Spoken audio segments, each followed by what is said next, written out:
Carlos Castanheda. A arte de sonhar. Capítulo 6. O mundo das sombras. Você deve ser extremamente cuidadoso, porque está em vias de cair nas mãos dos seres inorgânicos. Don Juan disse, inesperadamente, depois de conversarmos sobre alguma coisa sem qualquer relação com o sonhar. Sua afirmação me pegou de surpresa. Como sempre, tentei me defender. Não precisa me alertar. Eu sou muito cuidadoso. Seres inorgânicos estão tramando, disse ele. Eu sinto isso, e não posso me consolar dizendo que eles colocam as armadilhas desde o início e que, desse modo, sonhadores indesejáveis são efetiva e permanentemente descobertos. Seu tom de voz era tão ansioso que imediatamente precisei assegurar que não iria cair em nenhuma armadilha. Você deve considerar seriamente que os seres inorgânicos têm meios espantosos à disposição. Sua consciência é soberba. Em comparação, nós somos crianças. Crianças com muita energia que os seres inorgânicos cobiçam. Desejei dizer que, num nível abstrato, eu compreendera sua posição e sua preocupação, mas que, num plano concreto, não via motivo para o aviso, porque estava no controle das minhas práticas do sonhar. Seguiram-se alguns minutos de silêncio inquieto, antes de Don Juan falar de novo. Mudou de assunto e disse que precisava mostrar um ponto muito importante de seu ensinamento sobre o sonhar. Um tema que, até ali, escapara à minha percepção. Você já compreende que os portões do sonhar são obstáculos específicos, disse ele, mas ainda não compreendeu que o exercício para alcançar e atravessar um portão não é o que realmente diz respeito a esse portão. Isso não é nem um pouco claro para mim, Don Juan. Quero dizer que não é verdadeiro falar, por exemplo, que o segundo portão é alcançado e atravessado quando um sonhador aprende a acordar em outro sonho, ou quando o sonhador aprende a mudar de sonhos sem acordar no mundo da vida cotidiana. Por que não é verdadeiro, Don Juan? Porque o segundo portão do sonhar é alcançado e atravessado somente quando o sonhador aprende a isolar e a seguir os batedores da energia estranha. Então, por que se dá a ideia de mudar de sonhos?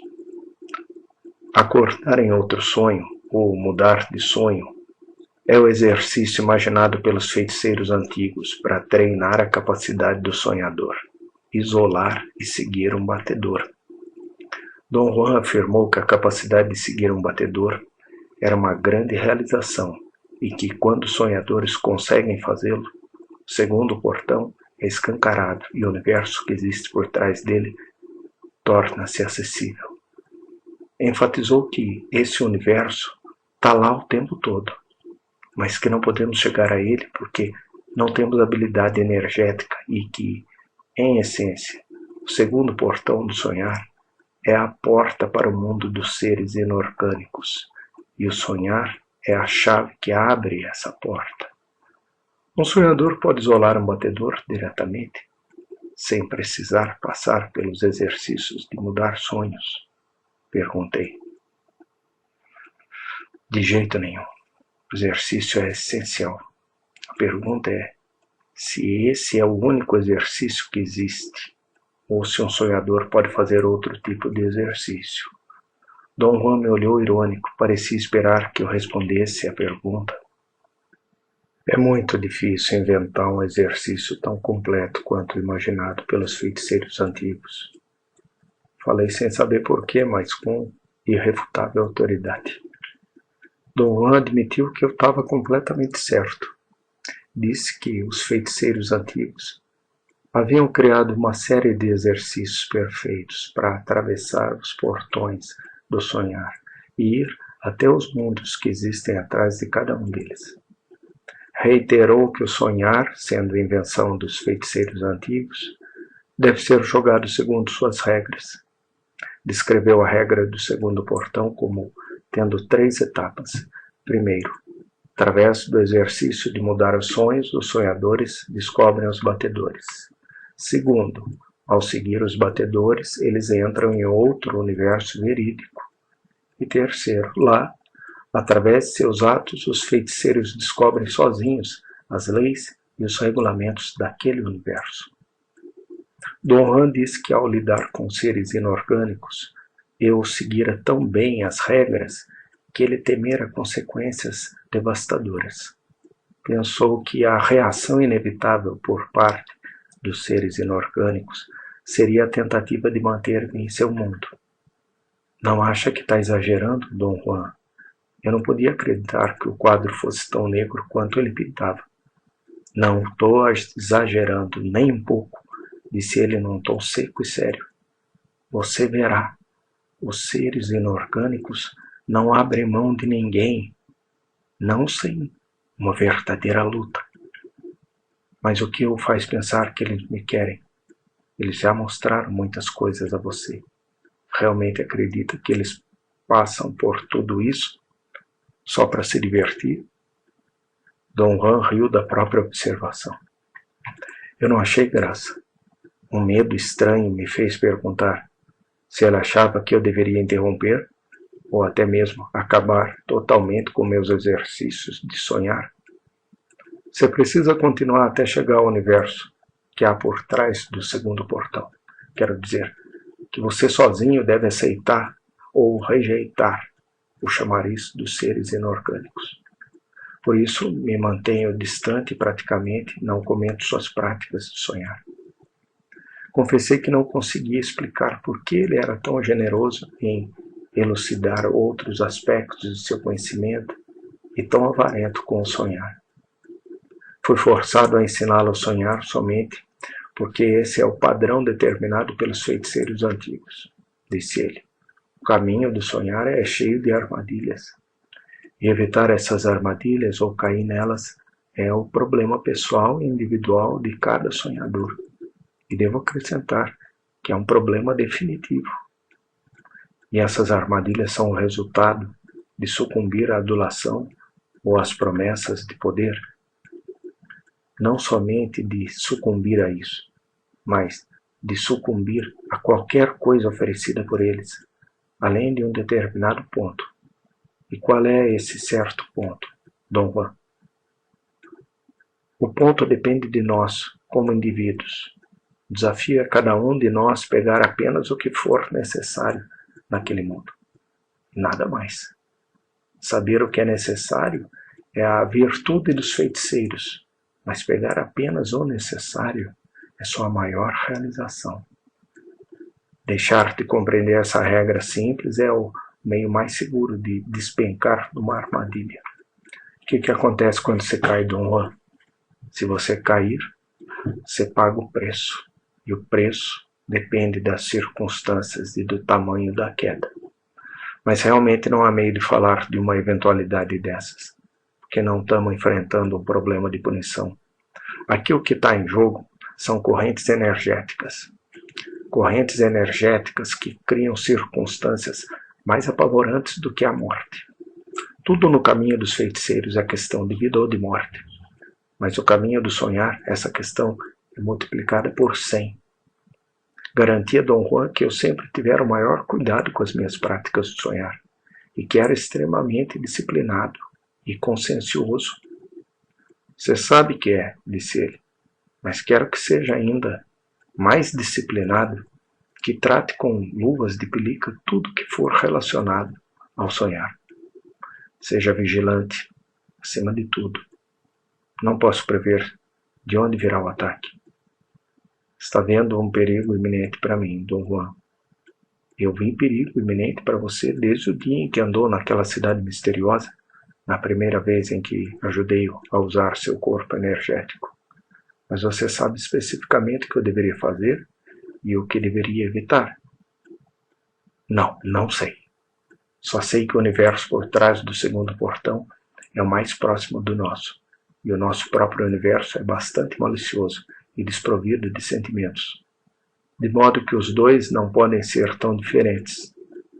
Insisti em que me dissesse o que me aguardava. Ele insistiu que, como feiticeiro, sentia um estado de perigo geral, mas eu poderia ser mais específico. O universo dos seres inorgânicos está sempre pronto a atacar, prosseguiu ele, mas o nosso também. Por isso você precisa chegar ao reino deles exatamente como se estivesse entrando numa zona de guerra. Quer dizer, Dom Juan, sonhadores devem estar sempre com medo daquele mundo. Não quis dizer isso. Uma vez que o sonhador passar para o universo atrás do segundo portão, ou assim, que se recusar a considerá-lo uma opção viável. Não há mais dor de cabeça. Dom Juan afirmou que somente então os sonhadores ficam livres para prosseguir. Não tive certeza do que ele queria dizer. Ele explicou que o universo atrás do segundo portão é tão agressivo que serve como um filtro natural ou como um campo de provas onde a fraqueza dos sonhadores é testada. Se sobreviverem aos testes, eles podem ir para o portão seguinte. Caso contrário, permanecem presos para sempre naquele universo. Fiquei louco de ansiedade, mas, a despeito de toda a minha insistência, isso foi tudo que ele disse. Quando voltei para casa, continuei minhas jornadas para o reino dos seres inorgânicos, tendo enorme cuidado. Minha cautela só pareceu aumentar a sensação de prazer nas viagens. Cheguei ao ponto em que a mera contemplação do mundo dos seres inorgânicos bastava para criar um júbilo impossível de ser descrito. Temi que meu prazer terminasse cedo ou tarde, mas não foi assim. Uma coisa inesperada tornou-o ainda mais intenso. Numa ocasião, um batedor me guiou apressadamente, através de túneis incontáveis, como se procurasse alguma coisa, ou como se tentasse me retirar toda a energia e me esgotar. Quando finalmente parou, eu sentia como se houvesse corrido uma maratona.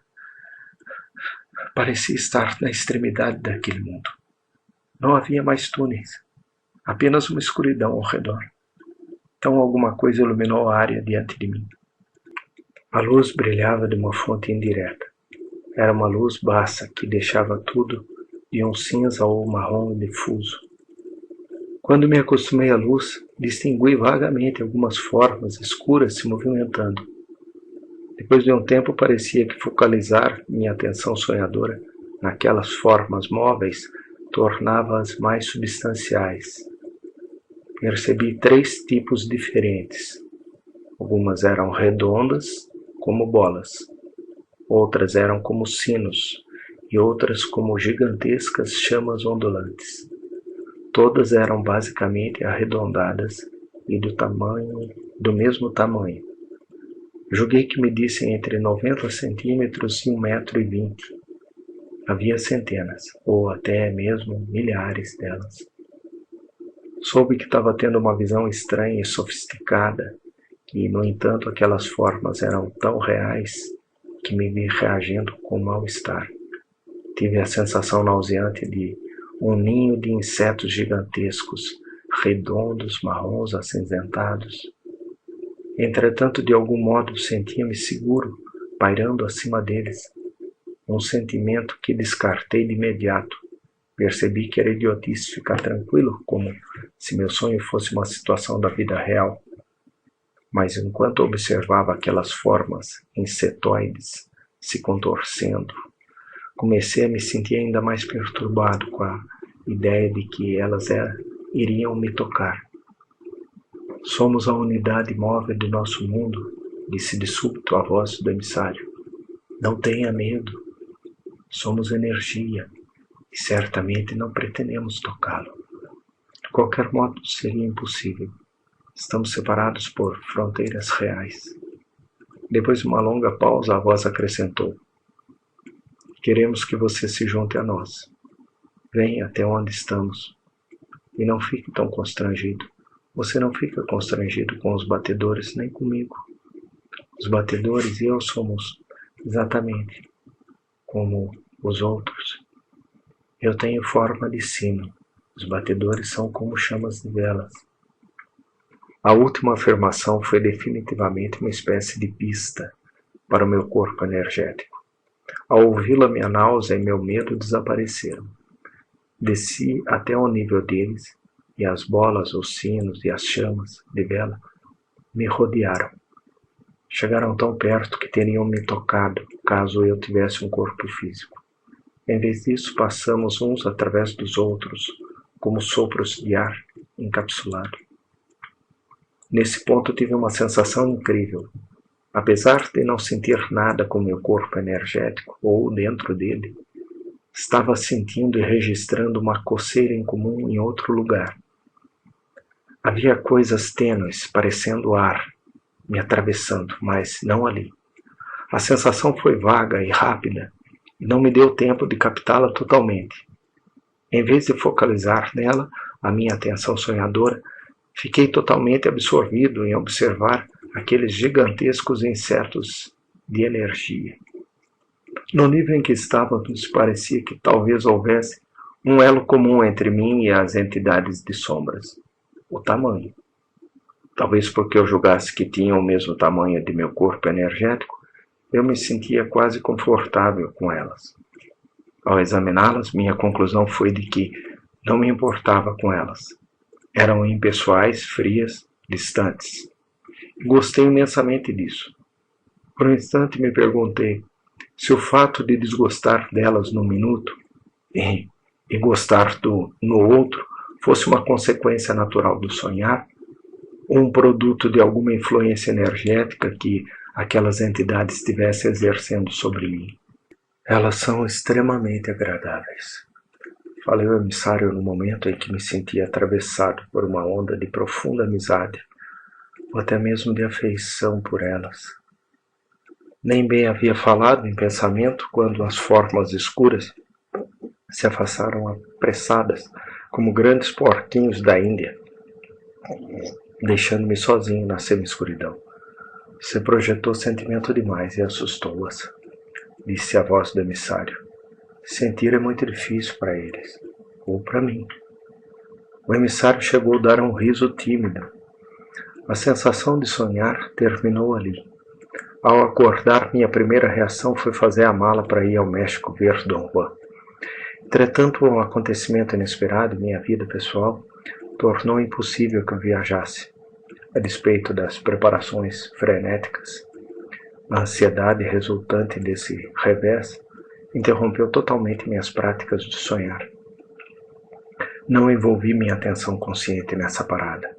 Sem querer, eu pusera tanta ênfase nesse sonho específico, a ponto de simplesmente saber que, se não pudesse encontrar Dom Juan, não havia sentido em continuar a sonhar. Depois de uma interrupção que durou mais de meio ano, fiquei cada vez mais desorientado pelo que ocorrera. Não tinha ideia de que meus sentimentos, sozinhos, interromperiam a prática do sonhar. Perguntei-me então se o desejo de renová-la seria suficiente para recomeçar. Era. Assim que reformulei o pensamento de voltar a sonhar, meu treinamento continuou como se não tivesse sido interrompido. O batedor me pegou onde havíamos parado, levou-me diretamente à mesma visão que eu tivera na última sessão.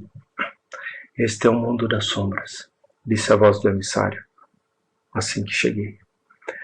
Mas apesar de sermos sombras, espalhamos luz. Não somos apenas móveis, mas somos a luz nos túneis. Somos outro tipo de ser inorgânico que existe aqui. Existem 3 tipos. Um é como um túnel imóvel, o outro como uma sombra móvel. Nós somos as sombras móveis. Os túneis nos dão sua energia e nós cumprimos as ordens deles. O emissário parou de falar. Senti que estava me instigando a perguntar sobre o terceiro tipo de ser inorgânico. Também senti que, se não perguntasse, o emissário não diria. Qual é o terceiro tipo de ser inorgânico? Perguntei. O emissário tossiu e deu um risinho. Para mim, ele pareceu aliviado com a pergunta. Esse é o tipo mais misterioso. Terceiro tipo só é revelado aos nossos visitantes quando eles decidem ficar conosco. Por quê? porque é necessário uma grande quantidade de energia para vê-los, e nós teríamos de dar essa energia. Eu sabia que o emissário estava dizendo a verdade. Também sabia que um perigo enorme espreitava. Mesmo assim, fui levado por uma curiosidade sem limites. Queria ver aquele terceiro tipo. O emissário pareceu perceber meu sentimento. Gostaria de vê-los? Perguntou num tom casual. Sem dúvida, falei. Tudo que precisa é dizer em voz alta que deseja ficar conosco. O emissário falou com uma entonação indiferente. Mas se eu disser isso, terei de ficar, certo? Naturalmente. O tom do emissário era de uma convicção definitiva. Tudo que você diz em voz alta nesse mundo é para valer. Não pude deixar de pensar que se o emissário quisesse me enganar para que eu ficasse, só teria de mentir. Eu não teria sabido a diferença. Não posso mentir para você porque a mentira não existe, disse o emissário, intrometendo-se em meus pensamentos. Só posso falar do que existe. Em meu mundo só existe o intento. Uma mentira não tem intento por trás. Portanto, não existe. Quis argumentar que existe intento mesmo por trás das mentiras. Antes de poder verbalizar meu argumento, o emissário disse que por trás das mentiras há intenção, mas que a intenção não é o intento. Não pude manter a atenção sonhadora concentrada no argumento que o emissário colocava. Ela deslocou-se para os seres de sombra. De súbito percebi que eles pareciam um rebanho de estranhos animais de aparência infantil. A voz do emissário me avisou para conter os sentimentos, já que os jorros súbitos de sentimento tinham a capacidade de fazê-los se dispersar, como uma revoada de pássaros.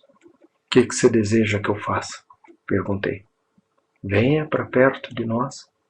Tente puxar-nos ou empurrar-nos. Instou a voz do emissário. Quanto mais depressa aprender a fazer isso, mais depressa você poderá mover coisas em seu mundo, apenas olhando para elas. Minha mente de mercador ficou frenética de expectativa. Instantaneamente eu estava entre eles, tentando em desespero puxá-los e empurrá-los. Depois de um tempo, exauri por completo minha energia. Tive a impressão de que tentara fazer algo equivalente a levantar uma casa com a força dos dentes. Outra impressão foi de que quanto mais me esforçava, maior o número de sombras. Era como se estivessem vindo de todo canto para me olhar, ou para se alimentar de mim. No momento em que tive essa ideia, as sombras debandaram outra vez. Não estamos nos alimentando de você, disse o emissário. Nós viemos sentir sua energia, como você faz com a luz do sol, num dia frio. O emissário insistiu para que eu me abrisse com relação a eles, cancelando os pensamentos de suspeita. Enquanto ouvia, percebi que estava escutando, sentindo e pensando, exatamente como acontecia no mundo cotidiano. Lentamente girei para olhar ao redor. Usando como referência a clareza de minha percepção, concluí que me encontrava no mundo real. A voz do emissário soou em meus ouvidos. Disse que, para mim, a única diferença entre perceber meu mundo e o deles era que perceber o mundo deles começava e terminava num piscar de olhos. Perceber o meu não, porque minha percepção estava fixa em meu mundo, juntamente com a percepção de um número imenso de seres como eu, que com seu intento mantinham o meu mundo no lugar. O emissário acrescentou que para os seres inorgânicos, a percepção de meu mundo começava e terminava do mesmo modo, num piscar de olhos, mas perceber o mundo deles, não, porque havia um número imenso deles mantendo no lugar com seu intento. Naquele instante, a cena começou a se dissolver. Eu era como um mergulhador, e acordar daquele mundo era como nadar até a superfície.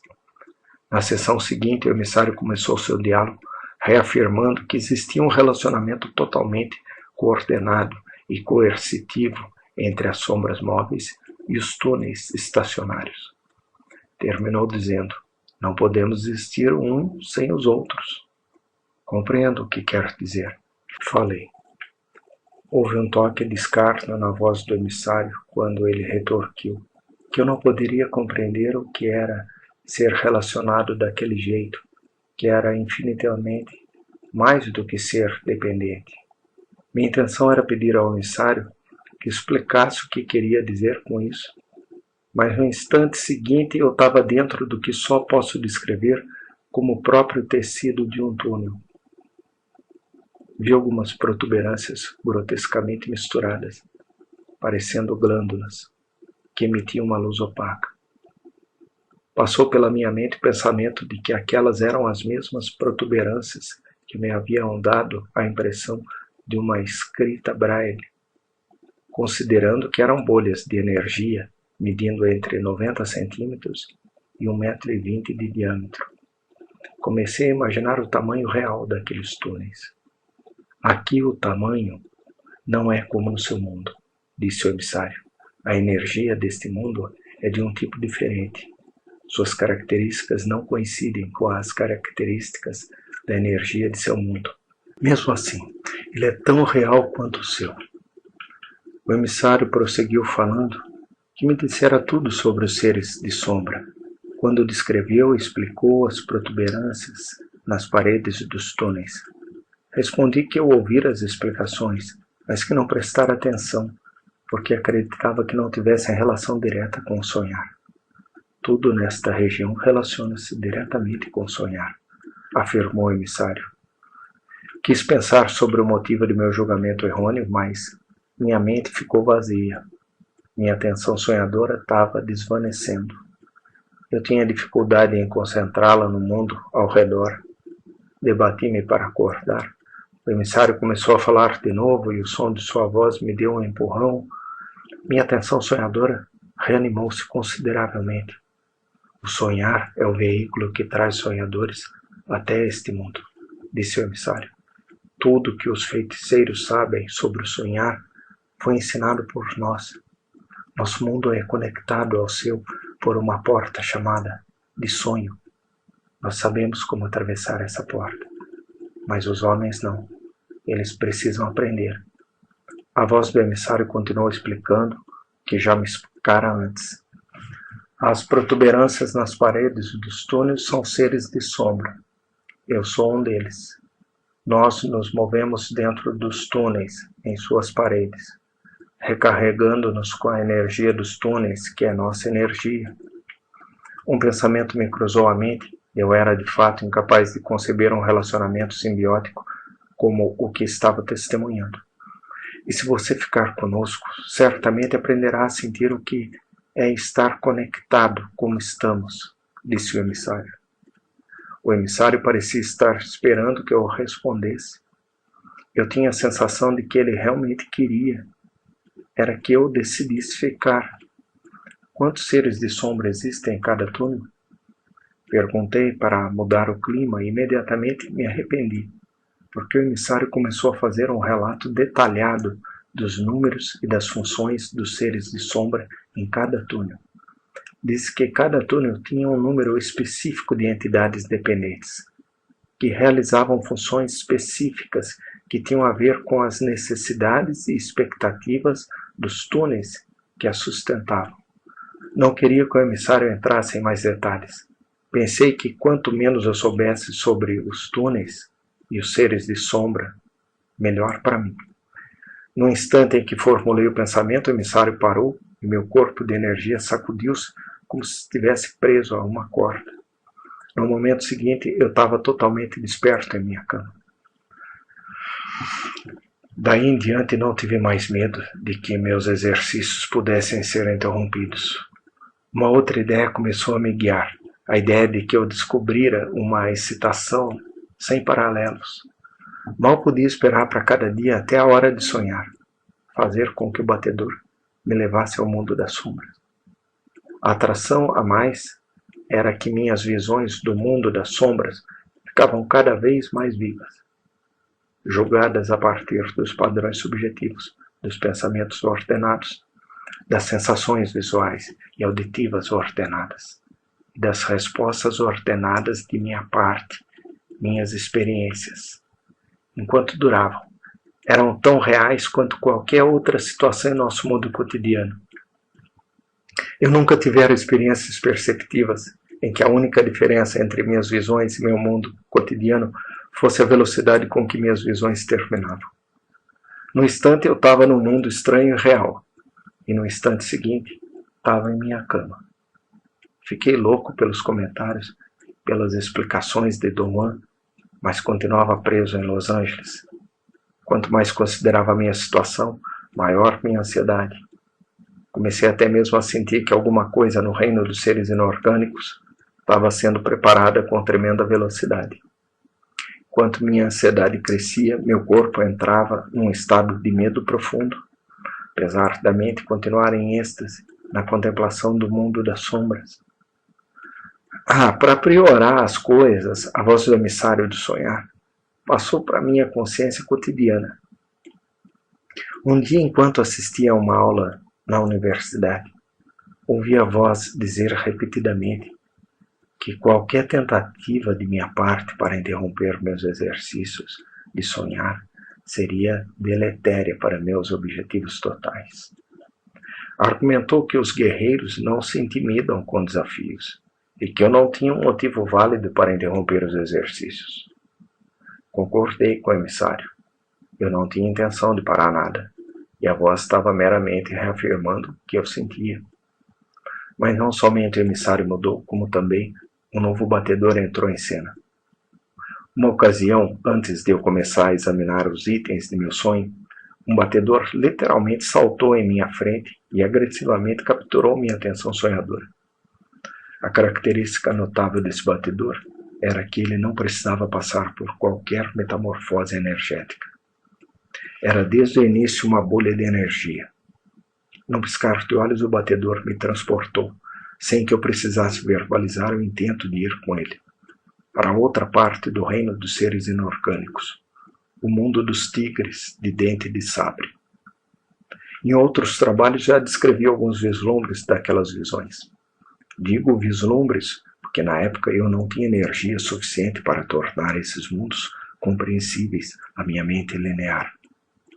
Minhas visões noturnas dos tigres de dente de sabre ocorreram regularmente por um longo período, até uma noite em que o mesmo batedor agressivo que me levara pela primeira vez àquela região reapareceu de súbito.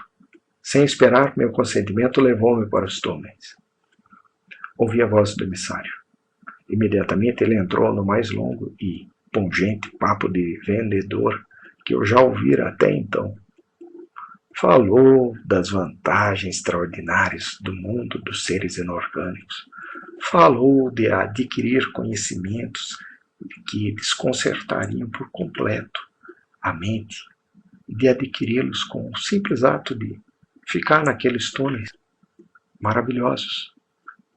Falou de uma mobilidade incrível, de um tempo infinito para descobrir coisas e, acima de tudo, falou de ser mimado por serviçais cósmicos que atenderiam aos meus menores desejos. Seres conscientes dos cantos mais incríveis dos cosmos ficam conosco, disse o emissário terminando o discurso, e eles adoram ficar conosco. Na verdade, ninguém quer ir embora. O pensamento que me atravessou a mente naquele instante foi de que a servidão era definitivamente antiética para mim.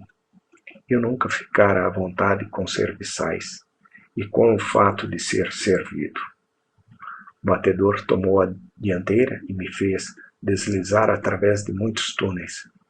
Parou num que parecia maior do que os outros. Minha atenção sonhadora cravou-se no tamanho e na configuração daquele túnel. Ficaria grudada ali, se eu não me obrigasse a girar. Minha atenção sonhadora concentrou-se numa bolha de energia um pouco maior do que as entidades de sombra. Era azul, como o azul no centro de uma chama de vela. Eu soube que aquela configuração de energia não era uma entidade de sombra e que não pertencia àquele lugar. Absorvi-me em sentinela. O batedor fez um sinal para que eu fosse embora, mas alguma coisa me deixava impermeável às suas sugestões. Fiquei inquieto onde estava, mas os sinais do batedor romperam minha concentração e perdi de vista a forma azul. De súbito, uma força considerável me fez girar, colocando-me direto na frente da forma azul. Enquanto eu olhava, ela transformou-se na figura de uma pessoa, muito pequena, esguia, delicada, quase que transparente. Tentei em desespero determinar se era homem ou era mulher, mas não pude, por mais que eu tentasse. Minhas tentativas de perguntar ao emissário fracassaram. Ele voou para longe abruptamente, deixando-me suspenso naquele túnel, encarando uma pessoa desconhecida. Tentei falar com aquela pessoa do jeito que falava com o emissário. Não tive resposta. Senti uma onda de frustração por não poder romper a barreira que nos separava. Então fui tomado pelo medo de ficar sozinho com alguém que poderia ser um inimigo. Tive uma variedade de reações disparadas pela presença daquele estranho. Cheguei a sentir exaltação porque sabia que o batedor finalmente me mostrara outro ser humano preso naquele mundo. Só desesperei com a possibilidade de não podermos nos comunicar, talvez porque o estranho fosse um dos feiticeiros da antiguidade e pertencesse a um tempo diferente do meu. Quanto maior minha exaltação e minha curiosidade, mais pesado eu me tornava, até o momento em que eu fiquei tão maciço que voltei ao corpo e ao mundo. Vi-me em Los Angeles, num parque perto da Universidade da Califórnia. Estava de pé no gramado, no meio de um grupo de pessoas jogando golfe. A pessoa à minha frente também se solidificara na mesma proporção. Olhamos um para o outro por um instante fugaz. Era uma menina, talvez com 6 ou 7 anos. Achei que a conhecia. Ao vê-la, meu entusiasmo, minha curiosidade cresceram tanto que dispararam o efeito inverso.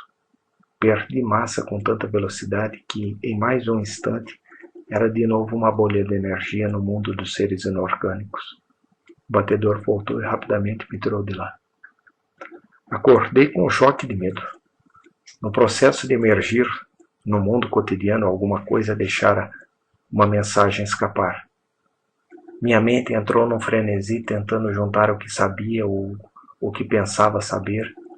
Passei mais de 48 horas contínuas tentando captar um sentimento ou um conhecimento escondido que ficara grudado em mim. O único sucesso que tive foi o de sentir uma força, que imaginei ser externa à minha mente ou ao meu corpo, que me dizia para não confiar mais no sonhar. Depois de alguns dias, uma certeza escura e misteriosa começou a me dominar. Uma certeza que cresceu pouco a pouco, até eu não ter qualquer dúvida de sua autenticidade. Estava certo de que a bolha azul de energia era um prisioneiro no reino dos seres inorgânicos. Precisava mais, desesperadamente do que nunca, dos conselhos de Dom Juan. Sabia que estava jogando pela janela anos de trabalho, mas não pude evitar. Larguei tudo que estava fazendo e corri para o México. O que você realmente quer? Dom Juan perguntou para conter minha algarávia histérica. Não pude explicar porque eu mesmo não sabia. Seu problema deve ser muito sério para fazê-lo correr desse modo, Dom Juan disse com expressão pensativa. É a despeito do fato de eu não conseguir imaginar qual seja realmente o meu problema. Ele pediu que eu descrevesse minhas práticas de sonhar e todos os detalhes pertinentes. Contei sobre a visão da garotinha, como ela me afetara ao nível emocional. Ele instantaneamente me aconselhou a ignorar o evento e vê-lo como uma tentativa espalhafatosa por parte dos seres inorgânicos de servir de instrumento às minhas fantasias. Observou que, se for superenfatizado, o sonhar torna-se o que era para os feiticeiros antigos, uma fonte de autoentrega inexaurível. Por algum motivo inexplicável, eu não estava disposto a falar a Dom Juan sobre a região das entidades de sombra. Somente quando ele descartou minha visão da garotinha, me senti obrigado a descrever as visitas àquele mundo. Ele ficou em silêncio por um longo tempo, como se estivesse encabrunhado. Quando finalmente falou, ele disse: "Você está mais sozinho do que eu pensava, porque não posso absolutamente discutir suas práticas de sonhar. Você está na posição dos feiticeiros antigos. E só posso repetir que você deve ter todo o cuidado possível. Por que disse que eu estou na posição dos feiticeiros antigos? Já disse, eu repeti que seu jeito é perigosamente parecido com o dos feiticeiros antigos. Eles eram seres muito capazes. Sua falha foi entrar no reino dos seres inorgânicos como um peixe na água. Você está no mesmo barco. Sabe coisas sobre ele que nenhum de nós sequer concebe. Por exemplo, eu nunca soube a respeito do mundo das sombras. Nem o Nagual Julian, ou Nagual Elias, a despeito do fato dele ter passado um longo tempo no mundo dos seres inorgânicos. Uma diferença enorme. Sonhadores só são levados até lá quando os seres inorgânicos têm certeza de que eles ficarão naquele mundo. Sabemos disso através das histórias dos feiticeiros antigos.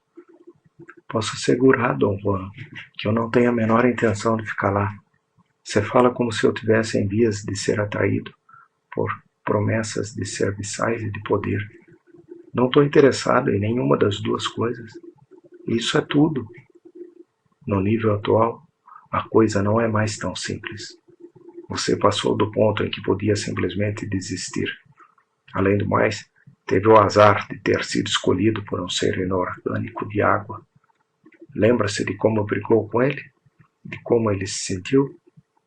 Na época eu disse que os seres inorgânicos aquosos são os mais inoportunos. São dependentes e possessivos. Depois de jogar os anzóis, eles não desistem. E o que isso significa em meu caso, Dom Juan? Significa um problema de fato. O ser inorgânico que está comandando o espetáculo é o mesmo que você agarrou naquele dia fatal. Com o passar dos anos, ele se familiarizou a você. Ele o conhece intimamente. Observei com sinceridade que a simples ideia de um ser inorgânico me conhecer intimamente me deixava nauseado. Quando os sonhadores percebem que os seres inorgânicos não têm atrativo, disse-lhe, geralmente é tarde demais, que nesse ponto os seres inorgânicos já os têm na palma da mão. Senti no fundo que ele estava falando de modo abstrato sobre perigos que poderiam existir em teoria, mas não na prática. Secretamente estava convicto que não havia qualquer tipo de perigo. Não vou permitir que os seres inorgânicos me seduzam. Se é isso que você está pensando, falei. Estou pensando que eles vão enganá-lo, como enganaram o Nagual Rosendo. Eles vão te agarrar. Você nem vai ver a armadilha. Não vai nem mesmo suspeitar de que ela exista. Eles trabalham direito. Chegaram até mesmo a inventar uma garotinha. Mas na minha mente não há qualquer dúvida de que a garotinha existe. Insisti. Não existe nenhuma garotinha, ele respondeu rispidamente. Aquela bolha de luz azulada é um batedor, um explorador preso no mundo dos seres inorgânicos. Eu disse que os seres inorgânicos são como pescadores. Eles atraem e agarram a consciência. Dom Juan disse acreditar, sem qualquer dúvida, que a bolha de energia azulada vinha de uma dimensão totalmente diferente da nossa. Um batedor que se perdera e for apanhado como uma mosca numa teia de aranha. Não gostei da analogia. Ela me preocupou a ponto de provocar um desconforto físico. Mencionei isso a Dom Juan, e ele disse que minha preocupação com o batedor prisioneiro estava deixando próximo ao desespero. Por que isso o incomoda? Perguntei. Alguma coisa está sendo preparada naquele mundo amaldiçoado, e não consigo imaginar o que seja. Enquanto permaneci na companhia de Dom Juan e de seus companheiros, não sonhei com o mundo dos seres inorgânicos. Como sempre, meus exercícios de sonhar eram feitos concentrando a atenção sonhadora nos itens do sonho e mudando os sonhos para afastar minhas preocupações. Dom Juan me fazia olhar para nuvens e montanhas distantes. O resultado era uma sensação imediata de ser levado para junto das nuvens ou de estar nos picos distantes. Estou muito satisfeito, mas muito preocupado, disse Dom Juan, como um comentário aos meus esforços. Você está aprendendo maravilhas, nem mesmo sabe disso. Não quero dizer que esteja aprendendo comigo. Está falando dos seres inorgânicos, certo? Sim, dos seres inorgânicos. Recomendo que você não olhe fixamente para nada. Olhar fixo era a técnica dos feiticeiros antigos. Eles podiam chegar aos seus corpos energéticos com um piscar de olhos, simplesmente olhando fixo para os seus objetos preferidos. Uma técnica muito impressionante, mas inútil para os feiticeiros atuais. Ela não faz nada para aumentar nossa sobriedade ou nossa capacidade de nos libertarmos. Tudo o que faz é nos prender à concretude, um estado dos mais indesejáveis. Dom Juan acrescentou que, a não ser que me mantivesse alerta, no momento em que fundisse a segunda atenção com a atenção de minha vida cotidiana, eu seria um homem insuportável. Segundo ele, havia um hiato perigoso entre minha mobilidade na segunda atenção e minha insistência na imobilidade em minha consciência do mundo cotidiano. Observou que o hiato entre as duas coisas era tão grande que em meu estado cotidiano eu era quase um idiota, e na segunda atenção era um lunático. Antes de voltar para casa, tomei a liberdade de discutir minhas visões do mundo das sombras com Carol Tigges, apesar de Dom Juan ter me aconselhado a não discuti-las com ninguém. Ela mostrou-se compreensiva e interessada demais, já que era meu oposto total. Dom Juan ficou definitivamente aborrecido comigo por ter revelado a ela meus problemas. Senti-me pior do que nunca. A autopiedade tomou conta de mim. Comecei a reclamar do fato de estar sempre fazendo a coisa errada. Você ainda não fez nada, Dom Juan falou rispidamente. Pelo menos disso eu sei. E como ele estava certo. Em minha próxima sessão de sonhar em casa, o inferno despencou. Cheguei ao mundo das sombras, como fizera vezes incontáveis. A diferença dessa vez foi a presença da forma energética azul. Ela estava entre os outros seres de sombra. Senti que era possível que a bolha de energia azul tivesse estado ali antes e que eu não houvesse percebido. Assim que a localizei, minha atenção sonhadora foi inevitavelmente atraída por ela. Numa questão de segundos eu havia me aproximado. As outras sombras vieram até mim, como sempre, mas não lhes prestei atenção nenhuma. De súbito, a forma azul e arredondada transformou-se na garotinha, que eu vira antes. Ela inclinou o pescoço longo, fino e delicado para um lado e disse num sussurro quase inaudível: "Me ajude!" Não sei se ela falou aquilo ou se eu fantasiei. O resultado foi o mesmo. Fiquei congelado, galvanizado por um sentimento de preocupação genuína. Experimentei um calafrio, mas não em minha massa energética. Senti um calafrio em outra parte de mim. Essa foi a primeira vez em que tive total consciência de estar completamente separado de minhas sensações. Estava vivenciando o mundo das sombras, com todas as implicações do que normalmente considero vivenciar. Podia pensar, avaliar, tomar decisões. Tinha continuidade psicológica. Em outras palavras, eu era eu mesmo. A única parte de mim que estava faltando era meu eu sensorial. Não tinha sensações corporais. Todos os dados vinham da visão e da audição. Minha racionalidade considerou então um dilema estranho. A visão e a audição não eram faculdades físicas, e sim qualidades das visões que eu estava tendo. Você está realmente vendo e ouvindo, disse a voz do emissário, irrompendo em meus pensamentos. Esta é a beleza daqui. Você pode vivenciar tudo através da visão e da audição, sem precisar respirar. Pense nisso. Você não precisa respirar. Pode ir a qualquer ponto do universo sem respirar. Uma onda de emoção tremendamente inquietante me atravessou. E outra vez ela não foi sentida lá, no mundo das sombras. Sentia em outro lugar. Fiquei enormemente agitado com a percepção óbvia, ainda que oculta, e que havia uma conexão viva entre o eu que estava vivenciando e uma fonte de energia, uma fonte de sensações localizada em outro lugar. Ocorreu-me que esse outro lugar era meu corpo físico, que estava dormindo em minha cama. No instante desse pensamento, os seres de sombra se afastaram correndo, e a garotinha ficou só em meu campo de visão. Olhei-a e me convenci de que a conhecia. Ela parecia balançar, como se fosse ter um desmaio. Foi envolvido por uma gigantesca onda de afeição.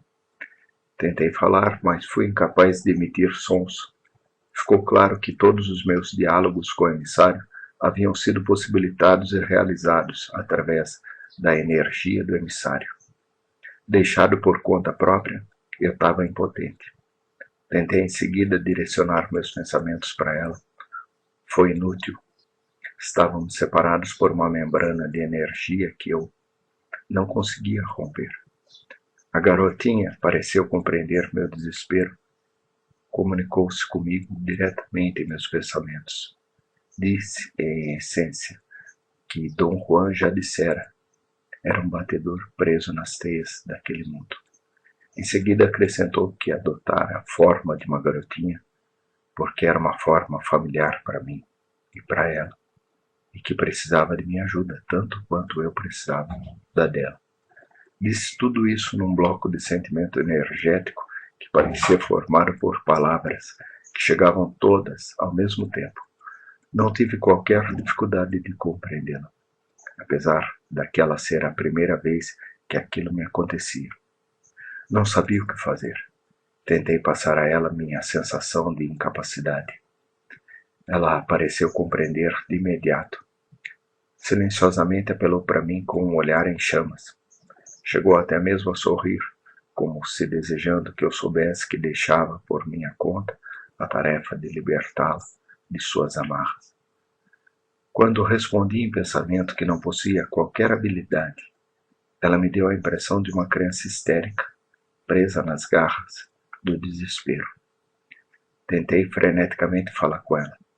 A garotinha chorou, como choraria uma criança de sua idade, cheia de desespero e medo. Não pude suportar. Tentei segurá-la, mas sem qualquer resultado. Minha massa energética atravessava. Minha ideia era pegá-la no colo e levá-la comigo. Tentei a mesma manobra repetidamente, até me sentir exausto. Parei para avaliar o próximo passo. Estava com medo de que minha atenção sonhadora se desvanecesse, que eu pudesse perdê-la de vista. Duvidei de que os seres inorgânicos me trouxessem de novo para aquela parte específica de seu mundo. Pareceu-me que aquela seria minha última visita, a visita que contava. Então fiz uma coisa impensável. Antes de minha atenção sonhadora se desvanecer, gritei alto e claro meu intento de fundir minha energia com a energia daquele batedor prisioneiro e de libertá-lo.